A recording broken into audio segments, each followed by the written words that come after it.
అందరికీ నమస్కారం. మన ఆరోగ్యం మన చేతుల్లోనే. ఈరోజు ఒక ముఖ్యమైన ఆహార పదార్థం ఎండు ఖర్జూరాలు. వీటిని మంచినీటిలో నానబెట్టి తిన్నట్లయితే మనకి అనేక విధాలుగా ఉపయోగకరంగా ఉంటుంది. అది ఎట్లాగో చెప్తాను.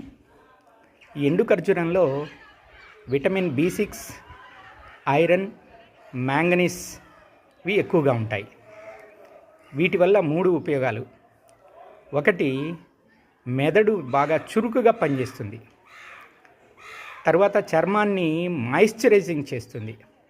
చర్మము బడారిపోకుండా తేమగా చైతన్యవంతంగా ఉండేట్లుగా చేస్తుంది. ఐరన్ ఉండడం చేత అది రక్తహీనతను అధిగమిస్తుంది. అంటే రక్తం ఏర్పడడానికి ఐరన్ అవసరం కాబట్టి ఐరన్ కూడా బాగా రక్త వృద్ధికి, హిమోగ్లోబిన్ పెరగడానికి అది బాగా ఉపయోగపడుతుంది. కాబట్టి ప్రతిరోజు కూడా తప్పనిసరిగా మనము 1-2 ఖర్జూరాలు, ఎండు ఖర్జూరాలు మంచినీటిలో నానబెట్టి వాటిని మనం తినడం ద్వారా మనకి ఈ రకమైనటువంటి పోషక విలువలు మనకి ఆహారంలో సమకూరుతాయి. మన ఆరోగ్యం మరింత మెరుగుపడుతుంది.